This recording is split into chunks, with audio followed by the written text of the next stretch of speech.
Olá, eu sou Osíris Marins e está começando o Plenário Digital, um programa do Grupo Bandeirantes de Comunicação do Rio Grande do Sul, que antecipa a cobertura das eleições 2012 através das redes sociais. A partir de hoje, vamos ouvir aqui os pré-candidatos à Prefeitura de Porto Alegre, suas propostas, seus planos, suas metas. Trechos destas entrevistas vão ser reproduzidos nos telejornais da Band TV e nos programas das rádios Band AM 640 e Band News FM 99.3. A ordem das entrevistas foi definida com os partidos políticos em reunião na sede do Grupo Bandeirantes de Comunicação. Nosso convidado de hoje é o candidato do PSTU, Érico Correia. Por que ser candidato a prefeito de Porto Alegre? Olá, Osíris. Bem, nós entendemos que a necessidade de se oferecer à população de Porto Alegre uma alternativa realmente socialista, que defenda o socialismo e que tenha entre as bandeiras da campanha e do debate que vai se fazer com a sociedade uma candidatura que nós consideramos diferente. Quero explicar por que diferente. Todos os outros candidatos irão receber recursos de empresários para fazer suas campanhas. E nós temos um comportamento completamente diferente. Nós temos como base a questão da independência de classe. E pela independência de classe, nós achamos que aqueles que recebem recursos dos empresários, recebem recursos de banqueiros, recebem recursos das empresas de ônibus, da indústria química, estes não têm depois nenhuma condição política de fazer qualquer coisa diferente que não seja cumprir as regras e as ordens daqueles que financiaram as campanhas. Nós temos um amplo debate sobre isso, entendemos que todos os partidos tradicionais que tentam passar para a população que isso é o modo normal de fazer política, que não existe outra maneira de fazer política, nós queremos fazer diferente, mostrar que é possível, uma grande aliança entre os trabalhadores, enfrentar. Porque, na realidade, os políticos se elegem fazendo os velhos discursos de que vão priorizar a saúde, priorizar a educação, priorizar a melhor qualidade do transporte público, e depois de eleitos eles viram as costas para isso, e só o que fazem é ocupar o aparelho de Estado com seus companheiros lá, né, lotear o que é público e, a partir daí, fazer política para que as empresas ganhem mais dinheiro. E aí a gente vê as delta da vida e tudo mais aí, que tem ramificações no país inteiro, e em Porto Alegre não é diferente. E que contribuições irão ingressar na sua campanha para viabilizar ela? Que contribuições de campanha considera listas? Não, a nossa contribuição de campanha, basicamente, é dos militantes. Contribuições individuais, então. Contribuições da nossa militância, das pessoas que simpatizam com a candidatura, que simpatizam com aquilo que a gente defende na política, e nós fazemos uma campanha absolutamente samaritana, né? Uma campanha muito modesta do ponto de vista financeiro, porque nós temos muita militância na rua, nós somos aqueles que estão colados às lutas da classe, nós estamos participando e apoiando todas as greves, todos os movimentos. Agora, há pouco tempo atrás, teve a Assembleia dos Municipários de Porto Alegre, uma grande assembleia, dos pré-candidatos de Porto Alegre, só tinha um lá. Então, o único pré-candidato que foi lá, junto aos municipários, assumir compromisso junto à categoria, fui eu. Os demais pré-candidatos não foram lá exatamente para não assumir compromisso. Não querem assumir esse tipo de compromisso. A gente faz o seguinte desafio: qual dos pré-candidatos lançados hoje, né, vai ter coragem de dizer que em fevereiro do próximo ano, portanto, logo depois de assumir, vai barrar o aumento das passagens de ônibus aqui na cidade? Então, eles não fazem isso, até porque tem compromissos assumidos com essas próprias empresas. Nós queremos fazer um grande debate, antes de mais nada, um debate ideológico. Dizer para a população que é possível, sim, construir o socialismo, que é possível fazer diferente, que o capitalismo ele está esgotado, isso a nível mundial. Existe um cenário hoje onde se amplia a miséria, onde se amplia as péssimas condições de vida. No Rio Grande do Sul, no nosso país e em Porto Alegre, não é diferente. Basta um dado de que, nesta década, diminuiu o número de leitos hospitalares em Porto Alegre, portanto, a condição das pessoas continuarem morrendo na porta dos hospitais, na porta dos postos de saúde, ela se mantém. E nós queremos fazer um debate ideológico. Queremos dizer que tem várias candidaturas. Que cara tem esse socialismo? Esse socialismo tem a cara, exatamente em primeiro lugar, de negar o capitalismo. Em primeiro lugar, isso. Dizer que o capitalismo ele não serve, ele morreu, ele faliu, e o capitalismo não tem mais condições de oferecer condições dignas de vida ao povo. Portanto, nós temos que construir o novo. E para construir o novo, nós temos que, em primeiro lugar, derrubar alguns mitos. O que parece nessa eleição, e tem sido um debate que está sendo feito, é de que tem vários candidatos da esquerda. Ora, Osíris, os que nos assistem, o que é ser de esquerda, né? O Fortunati é de esquerda, com o João Dib, de líder do governo, nada contra o João Dib, não, mas o prefeito nomeado pela ditadura, representante do latifúndio, estão disputando, tanto o Fortunati quanto a Manuela, disputando o apoio do PP, que é o partido do latifúndio, que é o partido sucessor da Arena. Então a Manuela, eu brinco, essa aliança Manuela com a Ana Amélia é como se o Marighella e o Médici fizessem uma chapa juntos, né? Então, muito embora a Manuela de comunista não tenha nada, né? Vejam que eles estão na questão do código que está sendo votado agora, que trata das áreas verdes, etc. A Manuela está à direita. Eles estão defendendo diminuir o espaço das margens para que possa se estragar mais ainda, né, à beira dos nossos rios. Então, o Fortunati faz um governo de direita, ele pegou todo aquele pessoal que sobrou lá do governo Ieda e trouxe para dentro do governo dele, faz um governo de direita. Manuela tenta uma aliança com o PP. O PT é o partido líder de toda essa nova forma de fazer política, né, onde os partidos se juntam todos, né, montam um consórcio, dividem o aparelho de Estado e criam cotas. Né? O que se ouve falar é que no governo do Estado do Rio Grande do Sul, cada deputado da base aliada tem uma cota de R$80 mil em CC livre, basta votar com o governo na Assembleia. E, portanto, a Assembleia perdeu completamente aquele seu papel de independência, de ser a fiscalizadora das ações do Executivo, nada disso. Hoje, basicamente, está lá para ser correia de transmissão e legitimar as ações do Executivo. E, de resto, nós temos que fazer um debate sobre a questão do serviço público na nossa cidade.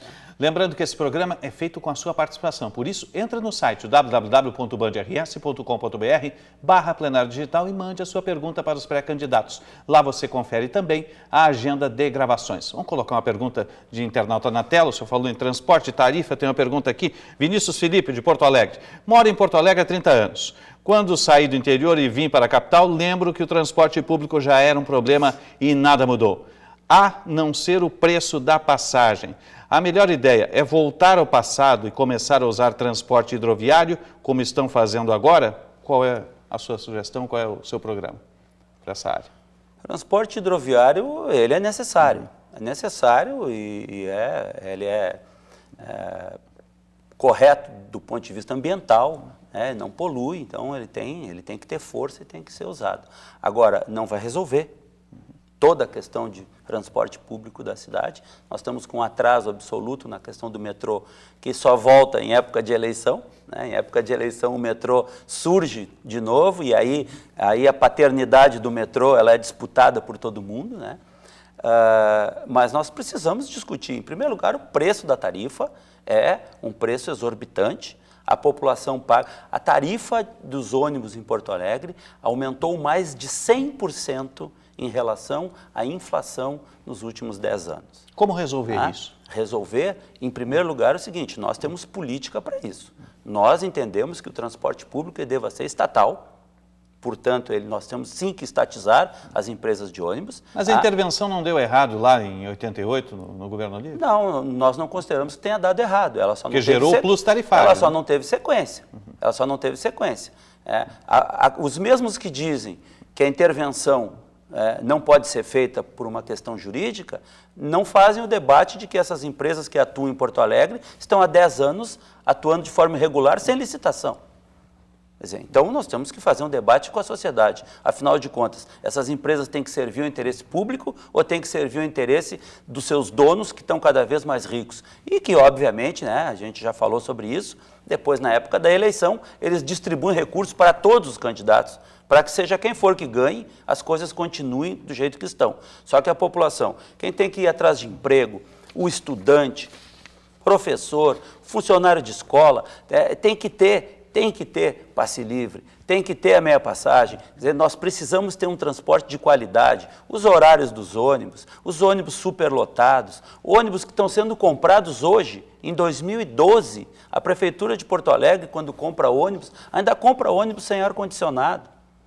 É um ônibus de segunda classe, para a população realmente. E aí o que leva a isso? Leva as pessoas também a não optarem por usar o transporte público, levando ao congestionamento, ao caos no trânsito, etc. Essa situação que tu passa em qualquer rua dessa cidade, é cada carro com uma pessoa dentro. Então, no seu governo, seria tudo companhia Carris Porto Alegrense? Transporte público e estatizado, isso não tem dúvida nenhuma. Nós vamos discutir com a população isso, e esse é um ponto que nós temos diferença em relação a todos os outros candidatos. Está no programa de governo. Que não tem coragem, está sendo elaborado nessa linha. Fala um pouquinho da questão saúde. Porto Alegre está cercada por diversas crises aí em hospitais da região metropolitana e as unidades de atendimento e os hospitais da capital estão superlotados. Como a prefeitura pode, no seu governo, auxiliar, aprimorar esse atendimento básico à comunidade mais carente? Em primeiro lugar, o respeito e a valorização dos trabalhadores do setor da saúde. O governo Fortunati foi terrível, O governo Fortunati tentou e tenta passar para a população que o caos na saúde pública da nossa cidade é culpa dos trabalhadores da saúde. Essa questão, por exemplo, do relógio das 40 horas, o que levou as pessoas, a maioria delas, a ter que abrir mão do segundo emprego, porque as pessoas ganham tão mal que se obrigam a ter 2 empregos, um no município e outro em algum outro hospital, em alguma outra clínica. Então as pessoas fazem jornada dupla.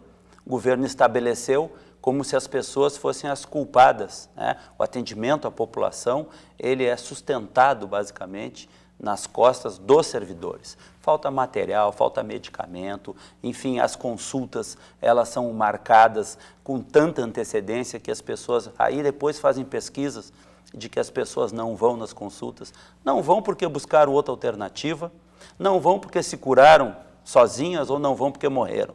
Então é uma situação degradante, absolutamente desumana, e os governos não resolvem isso. O que tem que fazer é equipar melhor os postos de saúde, transformar os postos de saúde em mini hospitais, onde as pessoas já possam sair dali com atendimento de qualidade. Tem que aumentar o número de especialistas em todos os postos de saúde, tem que ampliar os hospitais, tem que usar o dinheiro público para melhorar a vida da população. Não adianta pegar o dinheiro público e usar esse dinheiro para fazer, como querem fazer, grandes obras para que a classe média e a classe alta vivam melhor na cidade, enquanto a grande massa, a grande população sofre ainda até por falta de atendimento hospitalar. No eventual seu governo, seguiria o projeto que existe hoje lá no Extremo Sul, na Restinga, de um hospital numa parceria com o privado que a prefeitura vem seguindo? Em primeiro lugar, nós achamos que a parceria ela não serve e não funciona. Nós achamos que... E aí a gente vê uma série de situações onde todo escândalo de corrupção sempre tem por trás alguma empresa ligada à questão de obras. Então, os governos deveriam ter planos de obras públicas para fazer as obras através da administração pública.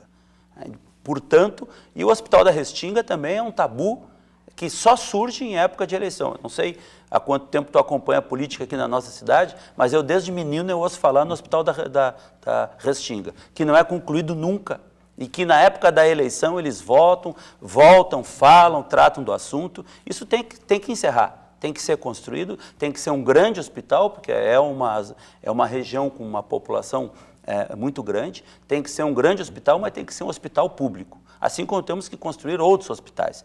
E nesse sentido nós queremos dizer para a população que nós também somos aqueles que somos contrários ao uso de dinheiro público para fazer obra para a Copa do Mundo.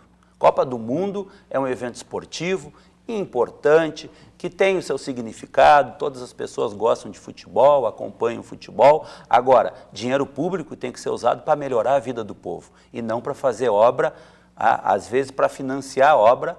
Eu vou dar um exemplo que é fora do nosso estado, mas que é escandaloso. O estado do Corinthians, em São Paulo, está sendo todo ele construído Itaquerão, com dinheiro público. Quer dizer, dinheiro para a Ponte do Guaíba não tem, dinheiro para o metrô não tem, para construir o hospital não tem, mas tem dinheiro para dar para o Corinthians. Quer dizer, isso é os absurdos do nosso país e que nós precisamos enfrentar. Mas em assumindo no próximo ano, o prefeito que assumir tem que levar a cabo uma série de canteiros de obras para a Copa do Mundo. Qual seria a sua prioridade? A prioridade é o atendimento à população. A prioridade é construir hospitais, melhorar os postos de saúde. Obviamente, nós temos que enfrentar a questão viária, essas duplicações de avenidas que têm que ser feitas, elas têm que ser feitas, têm que ser concluídas, tem recursos, tem como fazer. Agora, como eu disse, fazendo através dos recursos públicos, né, e fazendo um debate com a população sobre prioridades. Né. O que não pode é usar o recurso público, né, para fazer a perfumaria e deixar o povo ainda sem condições de saneamento, de atendimento à saúde, educação infantil, enfim, tem várias áreas. Nos jornais de hoje, eu quero chamar a atenção, a gente tem acompanhado nesses últimos dias aí uma série de fatos, mas tem um que chama a atenção, que já vem sendo discutido, não só a questão da cadeia, né, que isso central. o presídio central, que é uma desumanidade absoluta, uma desumanidade, e eu enfatizo isso, porque nós estamos vivendo duas situações, uma o escândalo do Cachoeira, onde ninguém é preso, e se for preso, vai preso em boas condições, ficar pouquíssimo tempo preso e depois é solto, né? E enquanto ali na cadeia os pobres estão ali sofrendo, convivendo no meio de ratos ali. Nessa situação eu quero chamar a atenção de que o túnel da Conceição ficou fechado não sei quanto tempo, né? Gastaram muito dinheiro público ali e o túnel está com vazamento de novo. Quer dizer, o prefeito Fortunati tem que explicar que obra foi essa que ele fez, quem foi que ele contratou para fazer essa obra, quanto gastou naquela obra para aquela obra estar agora com vazamento. Então é assim que eles tratam a coisa pública, sem nenhum respeito. Vamos para mais uma pergunta de internauta na tela, a pergunta aqui do Lourdes Machado de Porto Alegre. Candidato, quero saber sua opinião sobre a Orla do Guaíba. Você é a favor da revitalização como estão projetando, com a construção de condomínios fechados, privatizando um lugar que deveria ser dos moradores? Vou ser mais uma vez enfático. Totalmente contra. Totalmente contra. Em primeiro lugar, porque a Orla do Guaíba é o cartão postal da cidade, o que nós temos de mais bonito na cidade, e então ela tem que ser usada para a população. O povo de Porto Alegre tem que ter a orla à sua disposição. E o que querem fazer na Orla do Guaíba é exatamente afastar a população, deixar aquilo ali para uma elite que vai usar, como se disse aqui, com grandes arranha-céus e grandes construções, enfim, vai afastar o povo. Então nós temos uma outra visão. Nós achamos que a Orla do Guaíba ela tem que ser revitalizada para uso da população, para que a população tenha ali uma área de lazer, que a população possa levar seus filhos. Nós temos que discutir a questão urgentemente do Rio Guaíba, exatamente, né? Eu sou do tempo que em Porto Alegre nós tínhamos praia em vários lugares nesse rio, hoje está restrito a uma ou duas, né? Então nós temos que também tratar de despoluir urgentemente o rio. Nós temos que ter uma preocupação muito grande, né? Porque o meio ambiente passa a ser, e esse é um debate que não tem acordo também, né? Porque nós temos que dizer para as pessoas, assim como eu disse, que os políticos que recebem dinheiro das empresas não têm depois nenhuma independência política para tocar as coisas sem que as grandes empresas continuem dando as ordens, nós temos que dizer também que não existe como o capitalismo e o meio ambiente conviverem em harmonia. O capitalismo é, em síntese, a destruição do meio ambiente. Falar de segurança pública, que é um tema que a população se ressente muito na capital. O que tem no seu programa de governo para a segurança pública, levando em consideração a atual secretaria que está aí de Segurança Pública Municipal e Cidadania e o Corpo da Guarda Municipal? Nós temos uma visão muito diferente também desse senso comum. Né? Nós, obviamente, achamos que a população tem que ser oferecida segurança, então, por isso, nós temos que ter a Guarda Municipal atuando, mas nós queremos dizer que a segurança não se combate o crime, não se combate somente com repressão, nós temos que combater o crime a partir das condições de salário, de emprego, para que as pessoas tenham possibilidade, porque nós temos um conceito, e eu acho que tu concorda com isso, de que ninguém nasce mal, ninguém nasce ladrão, ninguém nasce para roubar. Né? A gente diz, né, que o que determina a consciência da pessoa é a sua existência. Então as pessoas passam a roubar, passam a fazer delitos, muitas vezes, para se alimentar. Então nós temos que partir disso, de que temos que fazer plano de obras, temos que dar condições dignas de moradia, de higiene, saneamento, onde as pessoas possam viver com dignidade, tem que ter emprego para as pessoas, aí sim se combate a violência na sua origem, aí se combate o crime na sua origem. Obviamente que nós temos que ter boas condições para dar segurança à população, porque nós sabemos que isso não vai se resolver de forma imediata. Portanto, a Guarda Municipal, um plano de segurança que tenha policiamento ostensivo, que a cidade esteja bem iluminada, enfim, que tenha todas as condições para que as pessoas possam andar na sua cidade com total liberdade. Agora, nós achamos que a segurança não é um debate, porque aí é uma coisa também ideológica, né? Esse debate de que precisa aumentar a repressão, de que precisa aumentar as penas, eu gostaria de ver essa mesma veemência na relação destes políticos com os seus cachoeiras da vida. O senhor falou em emprego, daqui a pouco tem uma pergunta sobre isso também.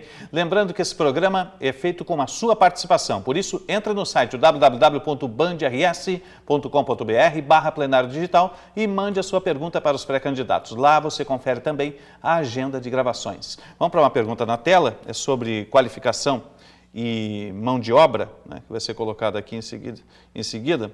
É visível que Porto Alegre tem carência de mão de obra qualificada em todos os setores. Mas como qualificar o trabalhador se as empresas não investem em cursos e muito menos permitem que eles se afastem por algumas horas do trabalho para buscar o conhecimento? É a pergunta da Gease Antunes, aqui de Porto Alegre. Eu acho que nós temos uma vocação na área de serviço, que ela pode ser muito bem desenvolvida, embora não se tenha que descuidar da questão da indústria e outros setores. Essa relação com as empresas, ela é aquilo que eu já tinha dito, as empresas não têm compromisso, até porque delas não é nada exigido. Elas têm benesses, né? Nós vemos agora, há pouco tempo atrás, tanto o Tarso Genro aqui no Estado, quanto a Dilma a nível federal, lançaram grandes pacotes econômicos onde só beneficiam a indústria. Não tem nesses pacotes nenhuma exigência de garantia de emprego, de melhoria dos salários, de qualificação, nada. Simplesmente desonerando as empresas de pagamento de impostos e de taxas, inclusive aumentando o rombo previdenciário que eles dizem que tem, né, e que nós contestamos, mas se eles dizem que tem um rombo e ao mesmo tempo desoneram as empresas, tem uma incoerência muito grande aí. E nós achamos que a partir, é óbvio que nós temos que ter um parâmetro, né? E este parâmetro que nós queremos estabelecer é exatamente esse. A convivência ela tem que ser a partir dos interesses da cidadania. Tem como a prefeitura interferir nesse processo? Empresa, trabalhador? A prefeitura é um polo de poder. É um polo de poder.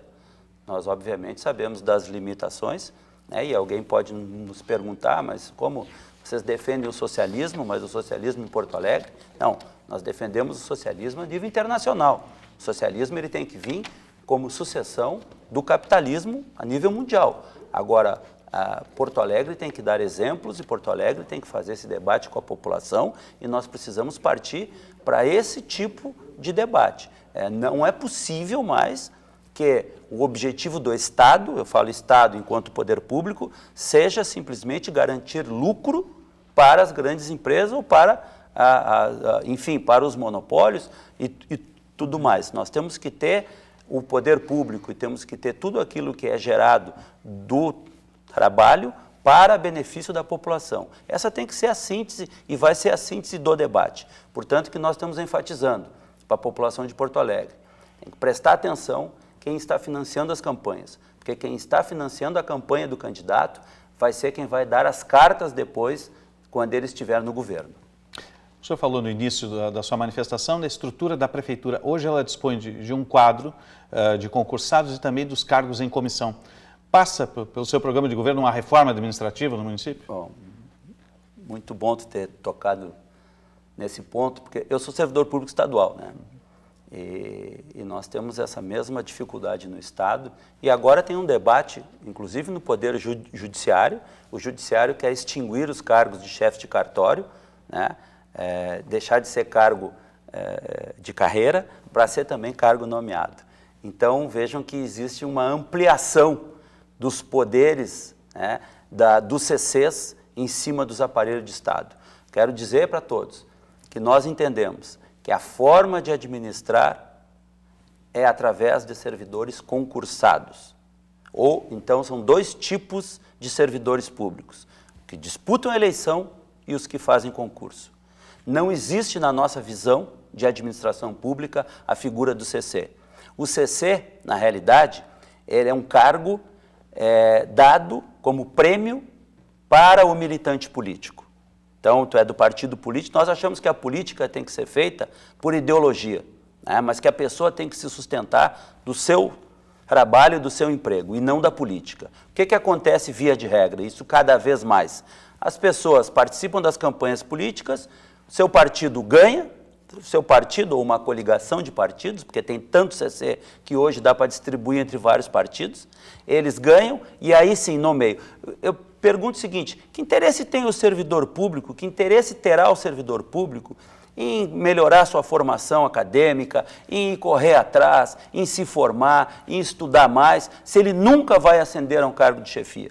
Porque o cargo de chefia está reservado para os militantes políticos. Nós precisamos fazer esse debate e a população de Porto Alegre tem que saber. E nós temos o nosso discurso é exatamente esse.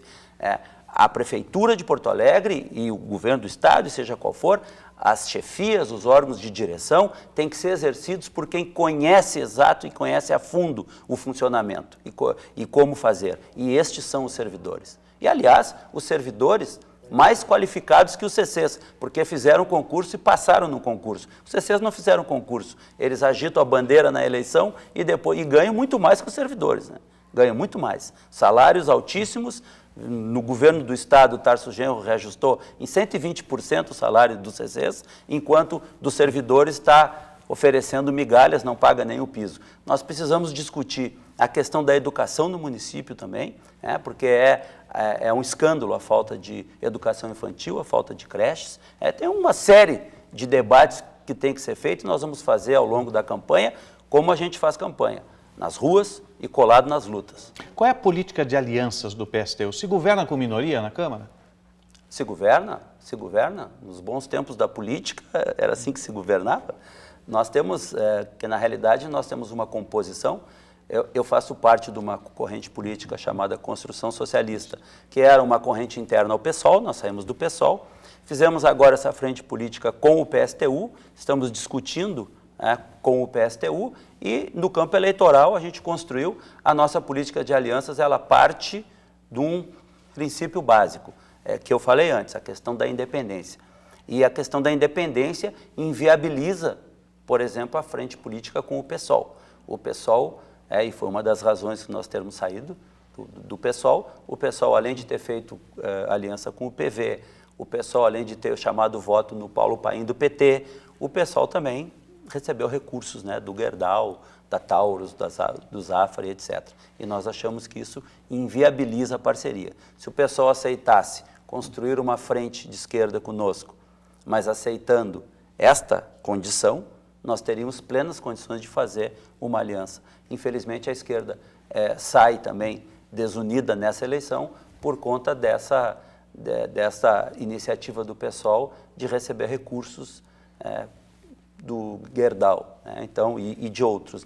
Gerdau é um símbolo, porque é o homem mais rico desse estado e tem muita influência na política. Mas um prefeito consegue governar isolado, sem uma bancada de sustentação? Bom, essa questão de bancada de sustentação, isso se construiu a partir do momento que se degenerou a relação política. Porque o papel do Poder Legislativo era outro. O papel do Poder Legislativo era realmente legislar e fiscalizar o Executivo. Hoje nada mais é do que um mecanismo de confirmação e por isso o Poder Legislativo negocia cargos, o Poder Legislativo negocia espaços no governo exatamente para que todos atuem em harmonia. Nós achamos que a grande aliança que tem que ser feita é com a população. Aquilo que for do interesse da população e que for levado à Câmara de Vereadores, os vereadores vão ter que responder para a população. Nós achamos que essa questão de fazer um balcão de negócios entre Executivo e Legislativo leva a que estes tenham, todos eles, grandes vantagens e o povo fica olhando, o povo fica assistindo.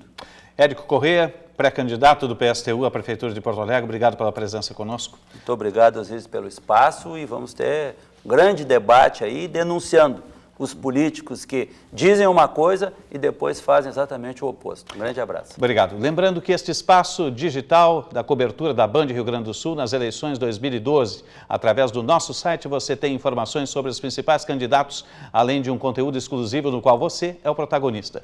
Trechos desta entrevista com o pré-candidato à Prefeitura de Porto Alegre, Érico Corrêa, do PSTU, você confere também no jornal Metro Porto Alegre, nas rádios Band AM 640 e Band News FM 99.3 e nos telejornais da Band TV Rio Grande do Sul.